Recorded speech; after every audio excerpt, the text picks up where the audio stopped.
Good morning, everybody. I hope this is working. You might notice behind me today, there is a new little sign over here. And if I back up, you can actually see it a little bit. There it is. My kids and I wanted to celebrate a little milestone on the YouTube channel, 10,000 subscribers. It's kind of funny. I've been on YouTube since 2006, and I have had a pretty big number of videos, mostly just random things, but it seems like if I post a series that kind of goes together, it actually makes people consider subscribing. So that has really been a big boost to the YouTube channel. So I still haven't figured out a way that I would want to celebrate in a stupid, nerdy, geeky way, but I'll figure something out. I had a couple good suggestions on Twitter last night, one of them involving Kubernetes. So thanks for joining today. As with all these streams, it would be great if you want to introduce yourself, say where you're from. I notice a few people from the Netherlands already. You might somewhat recognize the shirt that I'm wearing as one of the Netherlands soccer jerseys from the past decade. This week, for some reason, they both came up in my pile of shirts. I kind of just grabbed the top shirt on the pile, and for some reason, these two Netherlands soccer shirts were on the top of the pile. So yesterday for the Drupal live stream, when I took down my production website accidentally at the end of the live stream, I was wearing like a 2008 or 2007 or something like that national jersey. Today I'm wearing, I think this was 2015 or 14. I don't remember exactly when this shirt was from, but this one has my name on the back right there. And it actually has a few more letters than I remember. I thought I had lost almost all the letters, but most of them are still there. Just the I is missing and most of the letters are peeling off. Anyways, thanks for joining. Thanks especially, let me switch my input here on OBS. Thanks especially to everybody who's supporting me on GitHub and Patreon. It's been kind of amazing. I want to spend more time doing open source work, and I already get to spend a few hours a week, which is more than a lot of people do. I have a family and I have a lot of other work to do for paying customers, and so open source work is always kind of the third place behind all that. And some of it is to support my book, some of it's to support my websites, but still it's something that you don't usually get reimbursement for. And being able to have some people sponsor my work on GitHub and Patreon let me spend more time on it without feeling bad about not getting any financial compensation. Also, it helps me spend more time making these YouTube videos. And if you haven't already seen it on my YouTube channel, there's a Raspberry Pi cluster series that I'm doing using the Turing Pi, which is lets you run a cluster of 7 compute modules, little teeny tiny Raspberry Pis. This is one on a board. That's the compute module right there. I can run 7 of those on a board and have a cluster, and I'm going to put Kubernetes. I'm going to install K3s on it in the next episode coming up later this week. So subscribe for that, and you'll see that new content. But thanks especially on GitHub. There was one private sponsor who was very generous. There's Jordan Peterson, Ops Talk Jordan, Captain Wasabi, who I saw is already on this live stream, so thank you. Vijaya,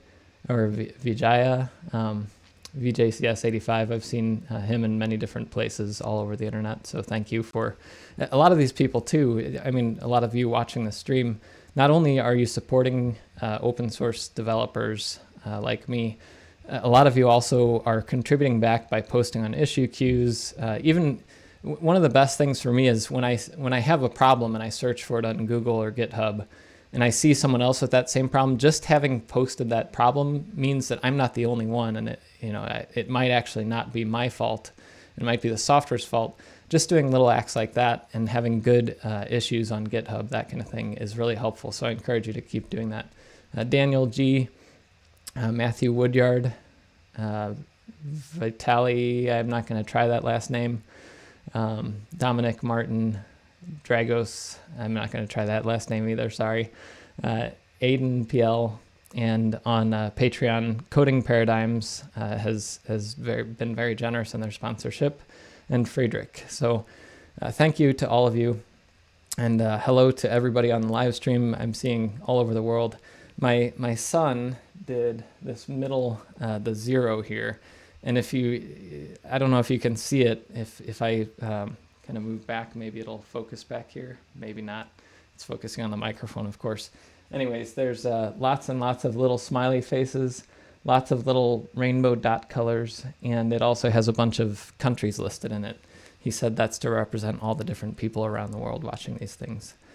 So that is that.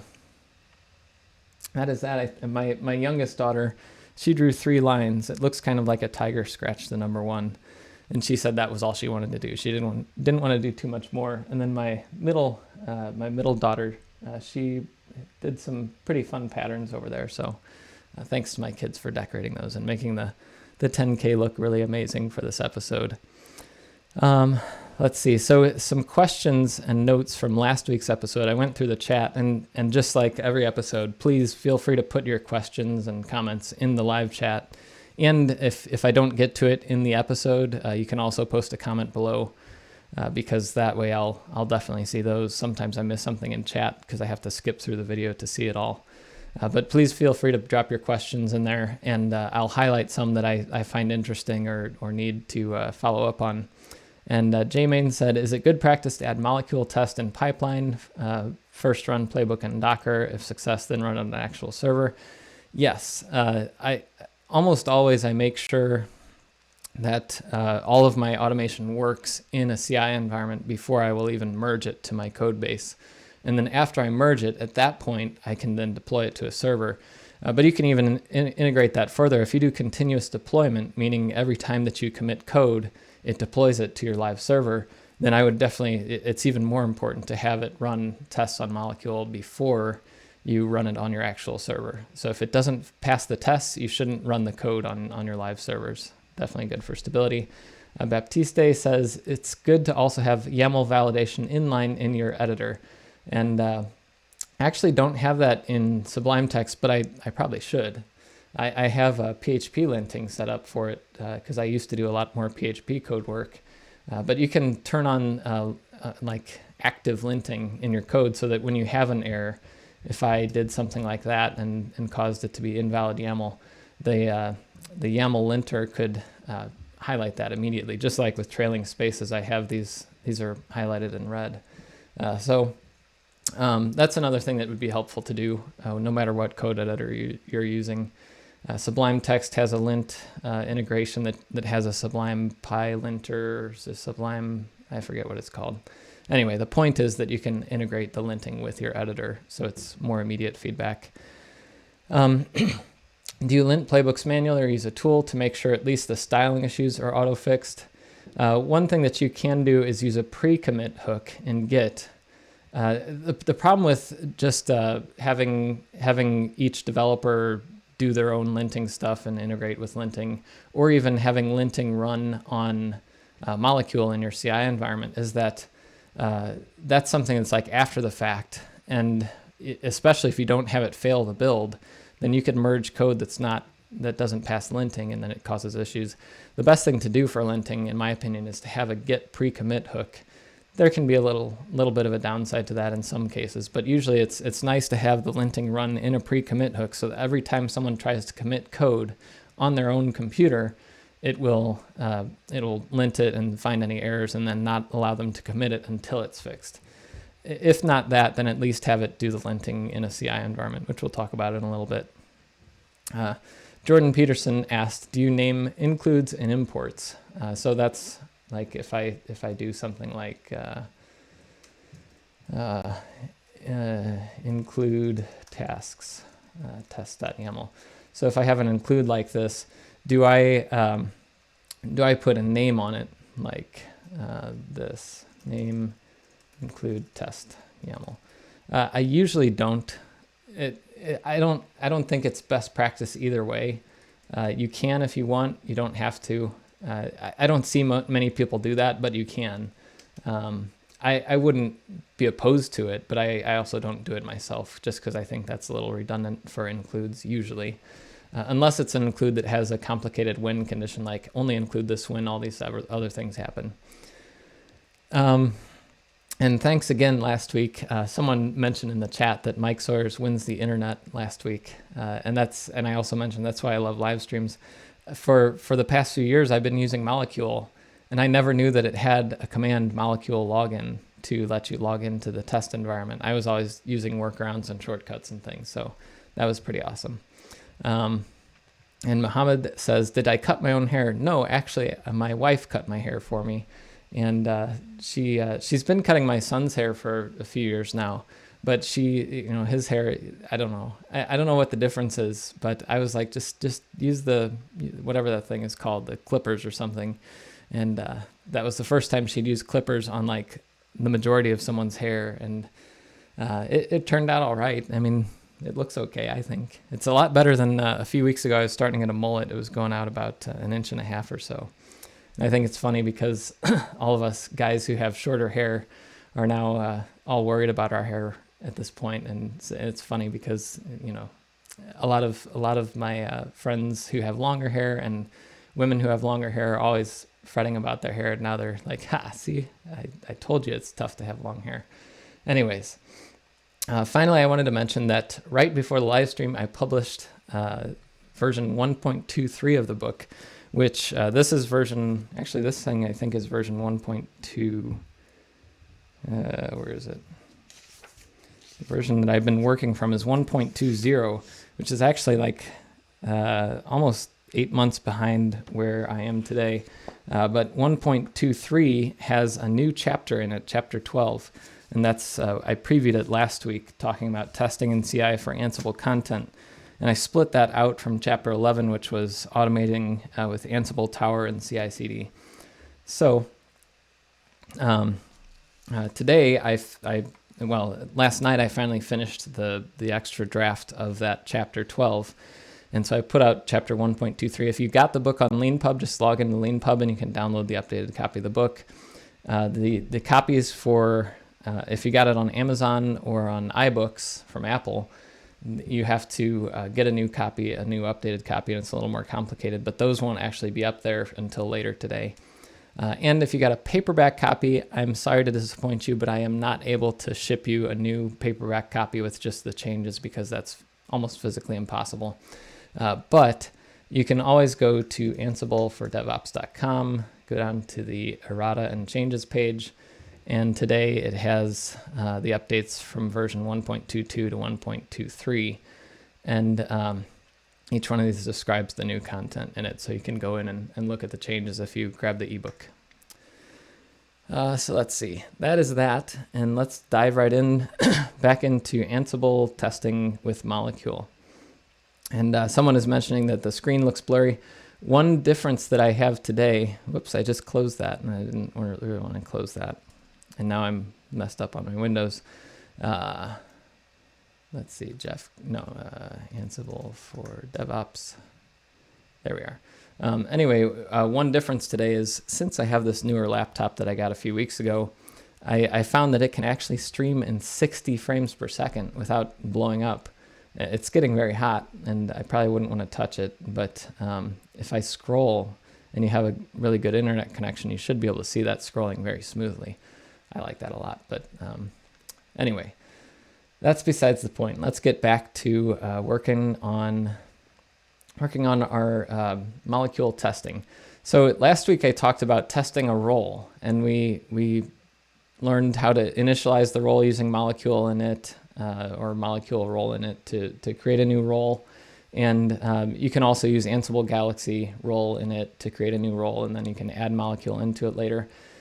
Molecule doesn't just work with roles, even though I think if you go to Molecule's documentation, it says in the first line, it's for development and testing of Ansible roles. That was the original intention, but it actually works great with any Ansible content. I use it for roles, I use it for playbooks, I use it for Kubernetes operators, anything and everything that deals with Ansible. It's really good for testing.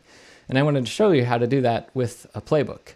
And I have here a playbook. This is similar to a couple of the playbooks we've used in the past. This playbook installs Apache. And it by default is set up to work on Debian or Ubuntu using the Apache 2 package.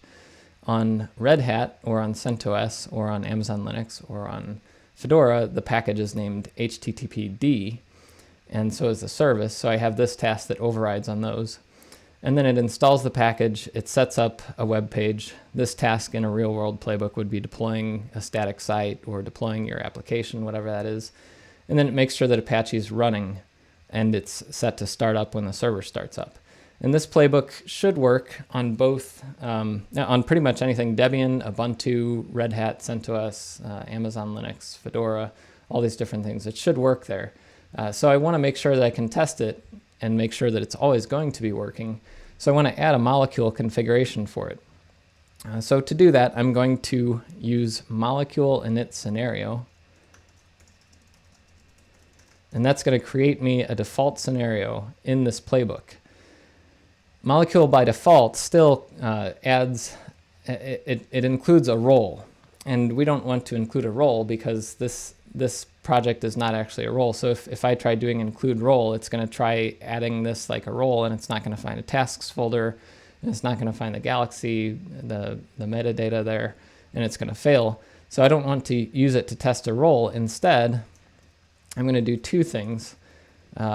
One is I'm going to, if it's an Ubuntu or Debian server, I need to make sure the apt cache is updated. That's something I do by default every time I ever create a playbook that runs on Debian Ubuntu, just because I've been burned by having an out-of-date apt cache about 16 billion times. So I'm going to add that name update apt cache on Debian, and then apt update cache true. And then for item potence, I'm going to say cache valid time 3600 for an hour. So if it's within an hour, it won't try updating the cache again when Ansible OS family equals Debian. So this task will only run on Debian, but it's important to be able to have an updated apt cache. Otherwise, you run into weird issues with packages not being found, or when you install, it gets 404s because the cache is out of date and the mirrors are wrong, all that kind of stuff. But then the next thing I want to do is I want to run this playbook, this install Apache playbook. So this is just an Ansible playbook. So I can add in import playbook // main.yaml. And because this is using hosts all, it'll apply to whatever host molecule sets up for it. If you have a different set of hosts, like if your playbook is running against Apache or web server or something like that, then you'll need to change molecule's configuration to tell it the groups, the inventory groups that it can target. I'm not going to get into that today, but basically, usually I have playbooks target all unless I have to have a play in the playbook target something else. But that's something to keep in mind. If your playbook doesn't target all, you might have to make a modification to molecule's configuration for that. Anyways, so this converge playbook is now going to make sure apt cache is updated and then import our main playbook. And this playbook, this is a really simple playbook. It doesn't have any roles. The handlers are all inline. The tasks are inline. There's no includes. But this playbook could be anything. It could have 50 roles, and it could have 300 included task files. The main key is that Molecule is going to run this playbook in the test environment. So at this point, I'm going to run molecule converge and just see what happens with all of Molecule's defaults.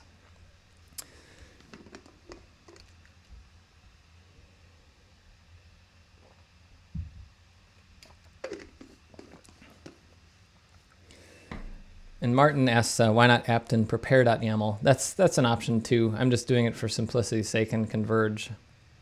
And actually, a lot of times I'd actually put it into my actual playbook, because if this is going to run on Ubuntu, it probably needs to make sure the apt cache is updated there too. But that's really up to you. And someone else also asks how to build a Docker image for molecule test. You can provide your own Docker file. You can build your own Docker image and substitute that. I'm going to talk about that in just a minute, so don't worry about that. And I'll have to talk about that in just a minute because we encountered a failure. And this is very sad. It tried to make sure that the service was started, and Ansible is seeing it couldn't even find the requested service. So something's wrong here. Let's log in and see what's up with that. Molecule log in. And we'll say system control status HTTPD just to see what's up. And it looks like let me move this up a little bit, because I remember in the past some people mentioning that this is not, you can't see what's down here because the playhead on YouTube gets in the way. But anyway, it's saying that failed to get dbus connection, operation not permitted. Now that's something that I could spend a whole episode talking about systemd running inside of a container, and the reasons why or why not you'd want to do that, and the reasons why this particular error happens, and how to work around it in different environments. But I'm not going to spend all that time talking about that. I'm just going to show you the solution to testing services that use systemd inside of Docker containers using Molecule by using my own Docker image instead of the one that ships with Molecule. The one that goes with Molecule is a Python-based CentOS image, CentOS 7. I actually want to test on CentOS 8 and on Debian 10, because those are the two environments that this playbook targets. But like I said, it should work on a lot of other environments as well. But this is going to force it to only use CentOS 7, and this particular image doesn't necessarily have the right setup to run systemd services, and that's why we're getting this failure, because you can't run a systemd service if systemd is not running on the Docker container. And to have it running, you also need to tweak some of the Docker settings to make sure that it can run correctly. And the other thing that happens is when you use all these defaults, Molecule injects a command. This is not exactly what Molecule is doing, but it puts a command in the container to make it run and keep running. So the command that it runs is bash-c while true do sleep 10,000 done. And this is kind of a hacky way. It's a very common way. It's not hacky, I guess, but it's a way to make a Docker container keep running basically forever until you kill the Docker container. And that's how Molecule sets it up, does things inside of it, and then kills it. And it's a pretty universal way to do that. The problem is that when you have this command, this is going to be the first process on the container, and systemd can't run correctly because systemd has to have the first process to be an init system for the container. So we're going to need to override the image and the command to use something that's going to be able to deal with this. And also, if I'm going to exit out of here, and I'm going to run docker ps, and you can see that's the command that's being run in this container, and that's set up by Molecule. But I'm going to destroy this because it's obviously not working for us. And then, let's see, looking at my notes. And I want to mention too that using an init system like we're about to do in a container is kind of it's an anti-best practice in the Docker world. But for testing things, it's, in my opinion, a good practice because it's really easy to bring up Docker containers. Thank you very much, Shabazahad. As I've said in past episodes, if you click that little money button and throw some money into the chat, I definitely notice that right away because it pops up on my screen. But thank you for supporting me. And I will talk a little bit about Test Kitchen and other things at the end of this episode, don't worry. Anyway, so we want to change this container out and have an image that's going to work with systemd, and we need to change a couple settings, and Molecule lets you do that through the platform configuration. So this is the name of the container. If you remember from here, when I ran docker ps, the name of this container is instance. I can make this a little bigger so you can actually see that. So the name of it was instance. The command is this, and that's a default. It's not defined in this file, but that's the default command. The image is set here, and that's this image. And in Molecule, you can either have a pre-built image. So this image has Python on it, so Molecule's happy with it. Doesn't have to do anything extra to it, and that's set to true. Or you can change it, and you can have a custom image that uses a Docker file that Molecule will build. And so if you do that, you say false, and then you add a Docker file to this directory. We don't need to do that, though, because I maintain some images. So I'm going to use one of my Docker images, geerlingguy /docker CentOS 8 Ansible latest. So this is a CentOS 8 Ansible container. And again, if you ever want to see all the different things that I maintain for Ansible, you can go here to container images for Ansible testing. And these are all the different versions that I maintained currently. So there's CentOS and Ubuntu and Debian and Fedora, Amazon Linux, and even Ubi 8. I don't know if there's an Ubi 7, but that's the universal base image, which is basically Red Hat. So you can use any of those. I'm going to throw in CentOS 8. And then we also need to override a couple things. So I'm going to set commands to nothing. That's going to tell Molecule to not inject a command because this container is set up out of the box to work with systemd. So if you don't provide a command, it will use its command to make sure systemd is started correctly. And then I'm going to pass a volume. And that volume is used by systemd to make sure that it can start processes. Sys fs cgroup, sys fs cgroup, read only. And then also, the last thing I'm going to add is privileged is true. Now, this is important to note. Privileged in Docker, there was even some discussion, I think, last week about Docker versus Podman, some of the security concerns, things like that. Docker, the way that Docker works is it runs as a very privileged process on your computer. Basically, in most cases, it gives you root access if you give the Docker container root access with privilege to your computer. And so you don't get a lot of resource isolation and process isolation that containers can give you for better security.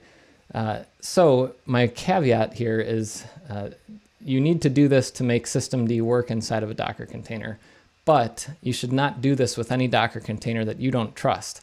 I trust myself, so I'm okay with this, and I trust the software that I install inside. If there was software that I didn't really trust, that was from some third party that I didn't know what was in it, it wasn't Apache or one of these other big software things that has a lot of community trust over the years, and I wasn't installing it from apt or yum or something, then I probably wouldn't install it inside of a container that was running with privilege true.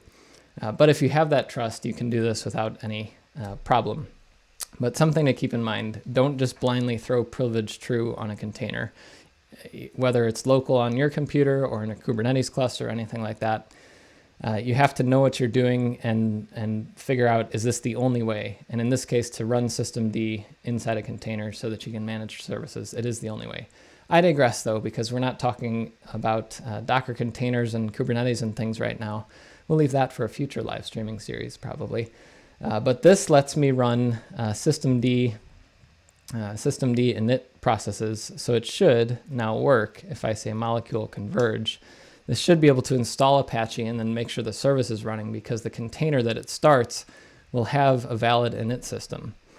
So we'll see if that works. It's probably going to have to download the Docker image.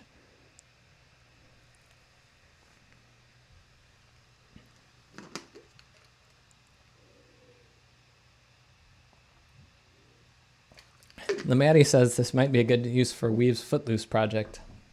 And VMware vSphere machines from Smirkin. Molecule can be used with lots of different backends, not just Docker containers. Docker containers are the default, but I've used it with with VirtualBox VMs. I've used it with Amazon EC2 instances. There's plugins for a lot of things already, and if there isn't a plugin, it's not super hard to make one. Or you can also use a custom provisioner to set up your own instance somewhere using Ansible. So there's a lot of different ways to configure it. You don't just have to use Docker. I just do it because it's easy that way to do it locally and in CI and other environments, which I'll mention in a few minutes. So Apache's installing, it's copying the web page, and then now it should, at this point, could not find, okay, so I did something wrong here. What did I do wrong? CentOS 8 Ansible latest. Oh, you know what? I didn't save this file. There's that little dot up here. That means I haven't saved it. So let me try destroying that and running it again. See, that's the benefit of the live stream. You realize that half of my life is just spent redoing things over and over because I forgot to save a file. And you realize that that's how it is for everybody, and that's just okay. All right, so let's try this again now that I actually saved this file with the correct settings. And it'll take another minute or so.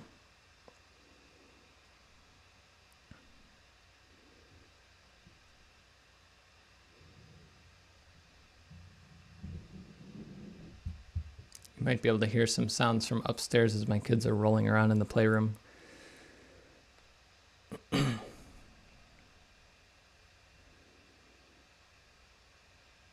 right, this time it should work. Let's see.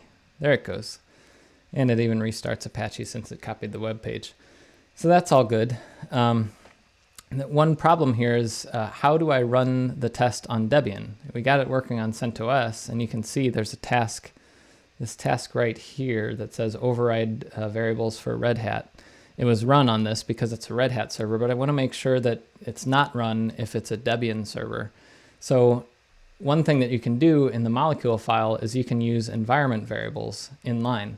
So I have a bunch of different Docker images. Each one is named docker dash the distro and version dash Ansible. So I can make this into, my mouse is not working. There we go.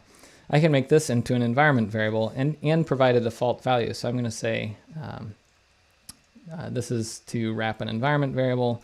Molecule distro is the one that I usually use. You can call it whatever you want. And then the default for it is CentOS 8.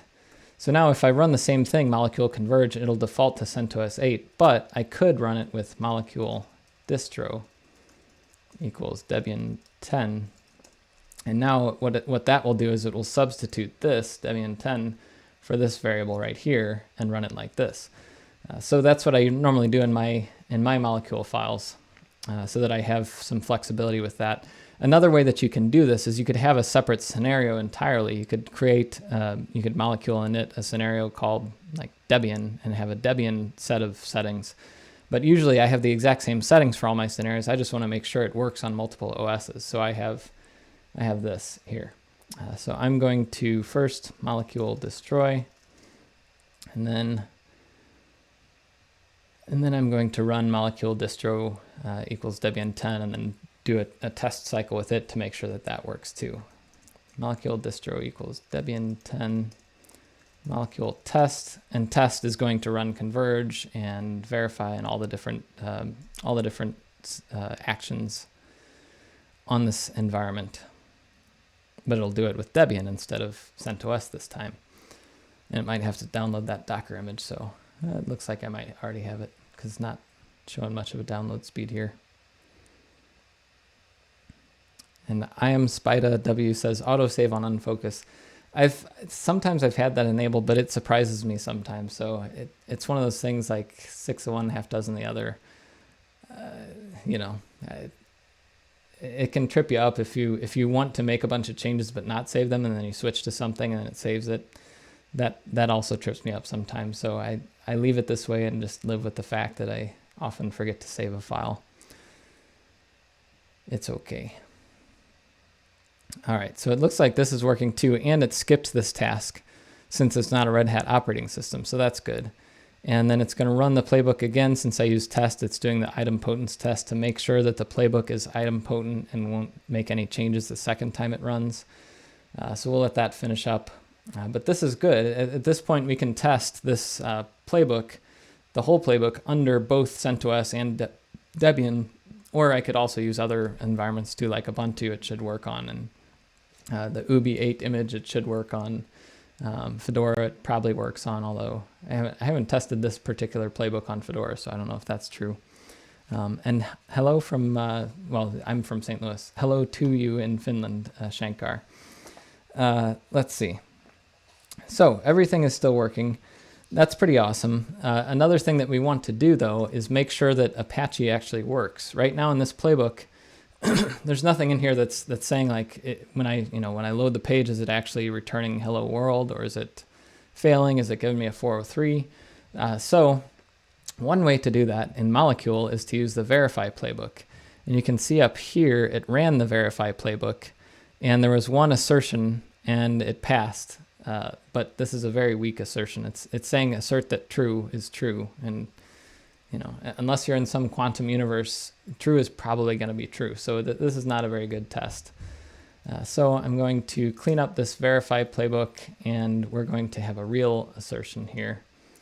I'm also going to use my style, which I like more, of having the tasks indented.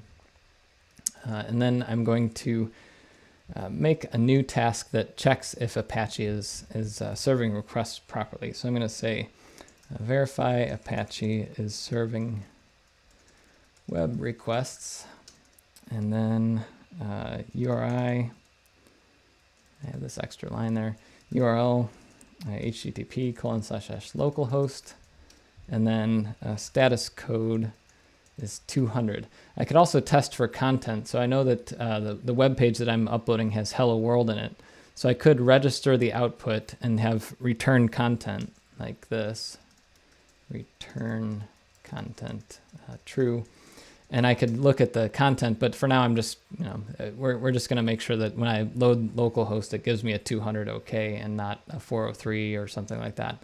Because by default, if you don't have the right directory permissions set up, or if you don't have your index file in the right place, it'll serve a 403 because Apache, especially on CentOS and Red Hat, needs to have the right permissions and the right files in the right place, and it doesn't have that by default. So I just want to make sure that Apache is serving web requests. So I'm going to do that, and then run molecule. I can run the full molecule test, but I'm actually going to I'm just going to do molecule converge to make sure the environment's set up. And when you're doing debugging, I usually run molecule converge to bring up the environment and get me to a place where I can start testing things and playing around with stuff. Once you have all that done, at that point, if you want to work on your verification playbook, then you can run molecule verify, and that will just run this playbook instead of running the full converge and test cycle. So instead of running molecule test over and over again and waiting for it to finish, which can take a really long time for a real-world playbook with 200 tasks and things like that, you can just run molecule verify over and over again to run the verifier, like this. Molecule, I don't even know what I was typing there, vol verify. And that's going to run this verifier playbook, and it should work, I believe, and it does, so that's good. And then if you run molecule test, I'm not going to run the full test right now, but if you run molecule test, it'll do the full cycle, including the verification, and you can be sure that you installed Apache and it's serving web requests on port 80 correctly. So that is good, and that is verification playbooks with molecule. A note on that, though, I mentioned this in the book. Why not just put that task into your playbook itself? There's a lot of different ways you can test things, but I often put an assertion like this, or something that just checks if there's a correct status code. I stick it directly in my playbook, because that way, every time you run your automation ever, no matter where it is, it's always verifying that it's working in addition to making it work. So I don't always do that, but most of the time I do. Sometimes I have it in a separate verify playbook. I think it's more of a structural thing. If your brain works the way of you want your playbook to do all the work and then verify it to verify all the work, you could do it that way. I just like having it all kind of in line. That way I know that while I'm deploying things, everything is working in the deployment. So it's really a philosophical difference. Another note on verifiers, if I go to molecule.readthedocs and search for verify, where is it? No, verifiers. Maybe it's that. Verifiers. So you can actually use different verifiers. So the default is to use Ansible, and it uses an Ansible playbook and just runs it like this. You can also use testinfra. And before version 3 of Molecule, it was the default. But testinfra is a Python-based server testing tool, and it's pretty lightweight, and it's not too hard to pick up the syntax and how to use it. But I never really got that much into it, just because the things that Ansible offers through its modules are good enough for my testing needs. But there are some cases, like, for instance, if you have a separate QA team that's doing your automation testing, they might want to work with testinfra because they're more familiar with it, because it's used in other projects, or even something like Test Kitchen. There are ways to integrate it with Molecule a little bit. But what's the other? Server spec is another setup that you can use that's Ruby based. But a lot of the people that use Ansible might not necessarily be Ruby developers, or might not have those kind of tools already kind of in play. So I usually recommend just using the Ansible verifier, because the default, it's the easiest. You already know Ansible, and But a lot of times if you have a team of people doing QA separately, they might want to use a tool like this instead. But that's something that you can explore on your own if you find that the Ansible's tooling is not deep enough for your needs. And thank you, WGriffa7. I noticed that you popped in a little gift there on the stream. Thank you very much. So we have a playbook now. We have a verifier. We have Molecule working. One last thing that I want to do is Molecule dropped in a YAML-lint file in my, it thought this was a role, but it's actually a playbook. But it dropped a YAML-lint that has a lot of the kind of Ansible conventions for YAML in it. But there's no default configuration for linting. So when I run molecule test, it doesn't do any linting. And if I run molecule lint, which is to run any linters, there's no linting. Lint is disabled. This is something that was a little change from old versions of Molecule to now. It used to default lint things. Now it doesn't necessarily. But assuming you have YAML lint and Ansible lint set up, you can add, I believe it's just lint. Let me make sure. This is what happens when I go off my notes. I can add lint. And what this does, it used to have a lot more configuration, but now it basically lets you run a script for linting. So I'm going to say set-e that makes sure that any errors in this script that I'm setting up for linting will result in a failure. So I'm going to say set-e and then YAML lint dot, and this is going to run in this top level, so it'll lint any YAML files it finds in there, and then Ansible lint. And what that'll do is when I run molecule lint, it doesn't need to build the whole environment. All it's going to do is run YAML lint and Ansible lint. And to make sure that those are working, let's pop in here and I'll just drop that back and I'll take off a name here and see what happens. Yeah, so see now it's saying that there's a block but found this, so I need to fix that. Whoops. And if I do this, then mapping values aren't allowed here. So if I put a name back on there, now things will pass again. So you can have the linting be part of your molecule configuration. That way you don't have to, every time you want to lint, you don't have to run YAML lint and then Ansible lint. And the cool thing that this gives you is when you run molecule test in a CI environment, which we'll do in a few minutes, it will run the linting as part of that as well. Okay. So the next step is, it's great to be able to do this locally. And like I said, usually my development workflow is molecule, converge, I get something running.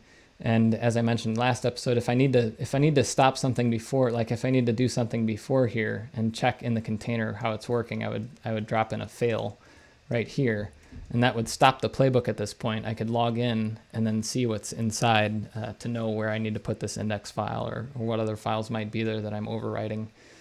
So I do that a lot locally.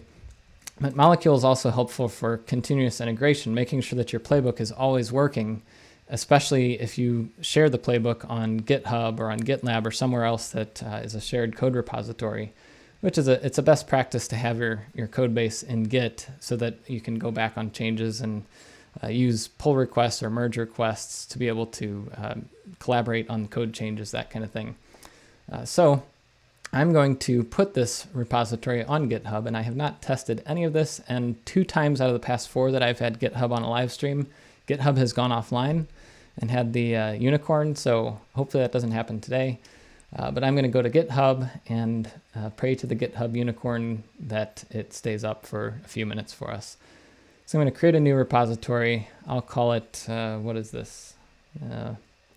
Molecule Playbook Testing. And this is an example from the Ansible 101 live stream. And we'll make it a public repository. You could even go and take a look at it. Since I already have code, I'm not going to add a README or anything. I'm just going to create an empty repository. And I have this repository here. Let me see if so I already have a repository. I just ran git init and then git add and then git commit initial or whatever. So I'm going to say git add. I'm going to add this molecule commit. We'll say add molecule test configuration. And then if I say git push, it doesn't have anywhere to push to because this is a new repository. So I'm going to add this repository as the origin. And then I'm going to push everything to the master branch. And then now if I go up here, and you could go here too if you wanted. I'll drop the link over here. I don't know why you'd want to because you can see it on my screen. But if you wanted to, you can go in that link and check out this repository. If I refresh it now, I should have all the code here. And you can see 13 hours ago is when I started working on this. That was not too long ago, I guess. That's how much sleep I get in a night. Not 13 hours. But anyway, so this is up here now. And GitHub by default now gives you GitHub Actions, which is a CI tool that integrates with your GitHub repositories. And you could do a workflow in here, kind of clicking through the interface. But I like to know exactly what my workflow is doing, and I also like to do it all by hand, just because that way it's a little more streamlined, and I don't have automated commits jumping in my repo. So to add a workflow to your repository, all you have to do is create a folder called .github, and that's where all GitHub things go. Thank you very much, WarGod SYT Gaming, for that little gift there. So you just add a GitHub folder, and then you add a workflows folder inside. And then I'm going to create a workflow called CI, because it'll be my molecule CI workflow. So I'm going to call it ci.yaml. And just like every other YAML file, start with 3 dashes. And GitHub Workflows has its own syntax. It's funny, it's very similar to Ansible syntax in general. There's obviously lots of little differences, but the way that it's structured with Ansible uses tasks, GitHub Actions uses steps, but they're very similar in the way they work, and you use a name to document what it's doing as a comment that shows up in your output. So it's I think it's kind of funny. I'm guessing that whoever was working on GitHub Actions had some perspective on how Ansible works, because some of the things about it remind me a lot of Ansible. But you give the workflow a name, so I'm going to call this the CI workflow. And then you say when you want the workflow to run. So I'm going to say on. I want it to run on pull requests, because I want, anytime somebody submits code to the project, I want it to run on their pull request and make sure the pull request is working and doesn't break my code. I also run it on any push to the master branch. So push branches master. And you could also set pull request to only test against the master branch. You can also set things like, for a lot of my roles and things, I use a cron job. So GitHub Actions will rerun the cron job every day or every week or whatever interval you choose. I think up to like every 5 minutes, which is kind of crazy, because that would be a lot of runs. But you can set cron jobs in here, all kinds of things like that. But we're just going to run it on pull requests and pushes to the master branch, which includes merging a pull request. So after you merge, it will treat that as a push to the master branch with that new code and run a job. And then you give it a list of jobs. And these are, in some ways, kind of like plays in Ansible parlance.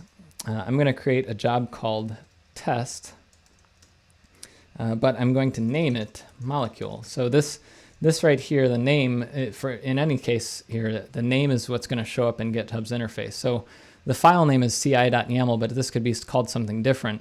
The name in the interface will be this name, so CI. This is the actual workflow. And then the test is kind of the machine name of this job, but the name that will show up in the interface is molecule. And then you can also give different platforms. So runs on, I'm going to use Ubuntu in the latest version. There's different ways you can run it. You can use an older version of Ubuntu. You can run it on Mac OS. You can run it on Windows. I think that there are different allotments because servers aren't free. If it's a cloud, it's just someone else's computer. Somebody's still paying for that computer. So different operating systems charge different amounts of minutes per month or something like that. So I'm going to run it on the latest version of Ubuntu. And then I'm going to give it a build strategy. Strategy matrix. I'm going to give it a build matrix that lets me run multiple distributions. So I want to test on CentOS and on Debian. And because of that, I need to have two different build options. And you could actually have multiple, what do you call it, facets, or you could have multiple parts of the matrix and it would merge them all together. And if you have 2 and 2, then it would create 2 times 2 to 4 builds. If you had 3 and 3, then it would be 9. So you kind of, if you have a lot of options in your matrix, it starts getting complicated fast. And I think there's a limit of like 128 or 64 or something like that. But in our case, we're just going to do distro, and we're going to run on CentOS 8 and Debian 10. And what this is going to do is it's going to pass into each job, to each run of the job, one of these two distros. So the first one will pass in CentOS 8, and the next one will pass in that. And we can use this as a variable in our job's steps, which I'm going to define now. Let me make sure that's the right. Okay, so steps. Steps are kind of like tasks in Ansible. So first, there's one name, check out the code base. Oh, thank you very much. Wargod is, maybe he accidentally keeps hitting that button, but I'm okay with that. Let's see, name, uses, actions, slash checkout. What is this? At v2. So this is using a GitHub action. These are like predefined little bundles of automation that you can throw into your GitHub action or GitHub workflows to do things. Otherwise, I'd have to use git commands to check out the code from my Git repository. This just does it automated for me. If you have a private code base, this is a public code base. It doesn't say it, but when it's private, it'll say private here. Since it's public, I can check it out without any credentials. Thank you again, Wargod. You can keep doing that all stream. I'm perfectly happy with that. Maybe at some point I could buy a gaming rig with all that. But anyway, name, set up Python 3. So we also need to make sure that Python is installed. And that uses, let's see, actions, set up Python at v2. Again, I could set up Python on my own. This is Ubuntu, so I could install the Python packages and make sure the Python environment is set up correctly. But I'm going to use this pre-built GitHub action, and I'm going to use Python version 3.x, and that's going to set up whatever the latest version is. I think 3.8 or 3.7. And then a step for installing all my dependencies that I need to run the test. So install test dependencies. Oops, that's not right. Period. And then run is similar to Ansible's command module. It just runs a command, and you can have multiple commands like this, 1, 2, and it would run those just like a shell script. So it's actually more like Ansible's shell script, shell module, I guess. So in Ansible, you'd say like shell, and here you'd say run. And the command that I'm going to run is pip3 install, and then molecule docker. This is the Docker Python library. Docker is already installed by default in these environments. YAML lint and Ansible lint, because we're going to lint and run the molecule tests. And then finally, I'm going to run the molecule tests just like we run them locally. Run molecule tests, run molecule test. And, there we go. So we have this workflow, and if I commit this, git status, git add -a, git status, git commit -m, add CI workflow for GitHub Actions, and push that up. You might be thinking, well, how is he going to run with both of these distributions? And I'll show you something else that's interesting by default as well. So it added this workflow, and it should pop in here. Okay, so here it is. It's queued, and it should start running, assuming that we haven't brought down GitHub like I seem to do on every other live stream. GitHubstatus.com. Okay, good. Oh, that's not good. Earlier today they were having trouble. So hopefully they don't start having trouble right now, because that would make for a very boring demonstration. But here it's going to run it once for each distro. But molecule test is going to use the defaults because we didn't pass in the distro in any way. And it's not made available as an environment variable or anything like that. So that's not actually the right thing that we really want to do. But this will work, it'll pass both times, but it won't be using Debian on the Debian test. Another thing that you'll notice once it starts running is that the color output is gone. So if we run it on my computer, you can see there's blues and orange, I don't know what that color is, yellowy, orangey, puke, I don't know what that color is. But anyway, all these different pretty colors are missing. So we want to have those colors in CI because it's nice to be able to see at a glance what they're doing. So we can pass in an environment to anything. You can pass in the environment at the job level or at a step level. In this case, it's just applying to molecule tests. I'm going to do it here. There's one environment variable for molecule itself to colorize the output.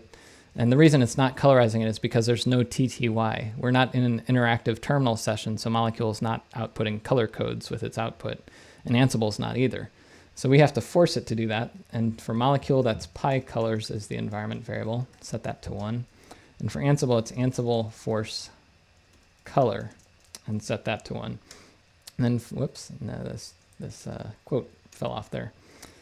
Let's see. So then the other thing that we want to do is make sure that this distro is passed in to molecule, and we need to do that using the molecule distro variable, since that's what we set up in here to be able to override the CentOS 8.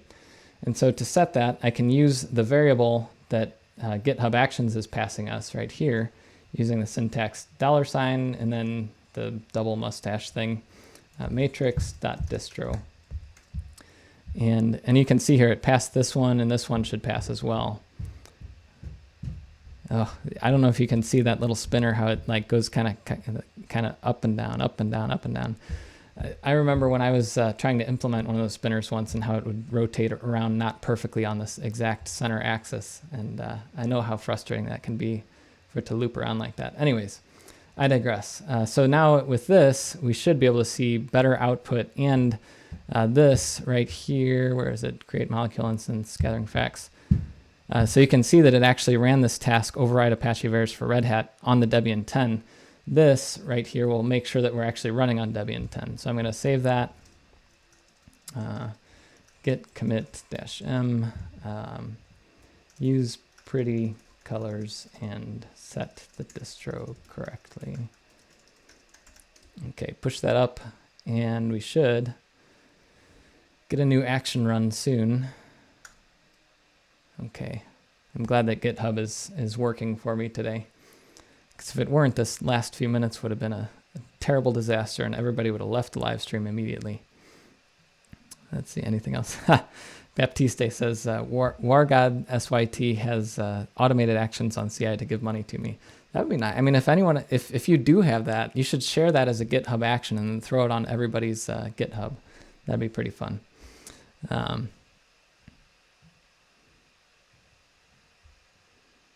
Currency conversion Jenkins job. Yeah, thank you. Anyway, so let's see. This is setting up test dependencies, and now we have pretty colors. So the world is a much happier place when we have all these pretty colors. And it should pass here. And on Debian, if I go over here and look at its molecule tests, it has pretty colors as well. And one other thing I'm quickly going to do, not in here, in main.yaml. I'm just going to delete this out. Git checkout -b test. Git add. Make a syntax error. Git push -u test. This is pushing up the branch. No. Oh, git push -u origin test. So I'm pushing up the branch, and then I'm going to use GitHub to create a pull request on the command line and submit it. So this one is working correctly on Debian, and just to make sure that the converge is working, if I look here, it skipped this. So we're using the right variables for it, and it's using the right system for it. So anyway, that's just showing that that works. And then now I submitted a pull request with an Ansible lint error in it. It took out the name for this task, and all tasks should be named according to Ansible lint. So if I look at it in here, it shows up these two different tests, one for CentOS 8, one for Debian 10, and eventually both of these are going to fail. Maybe they'll fail in the next few seconds, but it looks like it's queued. Let's see if this one is. It's still installing test dependencies, but we can wait a second for it. Everybody can wait an extra minute on this one, just to show the value of having these tests in here, because a lot of times a developer might throw in a commit that has a problem in it. And so you can see here that linting failed because all tasks should be named. So now when I'm reviewing this pull request, if I pop in here, obviously I can see that the name is removed. But if it was a big pull request with a bunch of changes, you can go into the checks that are run in CI, and you can see pretty quickly where the actual problem is, even if the developer didn't run linting on their own computer. And then you can say, hey, you know what? You really need to make sure that you're linting things locally. And maybe we should throw a git pre-commit hook to make sure that that's correct all the time. So that is the rest of chapter 12, the new chapter 12, new and improved, that's out today in version 1.23 of the book. And that was kind of the full gamut of the testing spectrum that I can cover in an Ansible 101 live stream series. I can't really go into check mode too much without having a more elaborate demo that I won't have time to cover in one of these episodes. Or parallel infrastructure is something that you might need to hire a consultant to work with you for a long time to get that working really well, unless it's something really simple. But it is worthwhile for larger projects and very, like if you have a very high level revenue driven thing that's if it goes down, it could be millions of dollars a day. If there's something like that, you might want to go down that far in the spectrum. But we covered everything now, including how to run Molecule and linting in CI. And for other CI systems, Travis CI, GitLab CI, Tox, Zool, Jenkins, Drone, Circle CI, all these different tools, a lot of them are very similar, and Molecule actually has documentation for how to integrate with many of them. So we've covered all that. And again, thank you to everybody who has subscribed. If you want to continue seeing these videos and want to be notified about them, you can always subscribe and press the notification button. I don't like doing that because I hate notifications, but some people do. You can do that. You can always follow me on Twitter, Instagram, places like that, and my blog at jeffgeerling.com. I post a lot of other stuff. Some things that I mean to put in the book, but I never actually do. Like this particular chapter 12 is something that I had worked on in 2017 or 18, I think. And it's taken me a couple of years to get that content into the book finally, but now it is, so yay. But thank you for all the subscribers. Thank you again to all the people supporting me on Patreon and on GitHub. Please check out the other episodes of the Pi Cluster series. And today I have a wonderful little end screen. Somebody suggested if you just have an end screen, it's not awkward when you click the end stream button, because I can just finish talking and then that's it. So here's the wonderful little end screen that I have. Again, thanks for watching, and I hope to see you next week. Same time and same place. We're going to be talking about Ansible and the first 5 minutes on a server security setup using Ansible.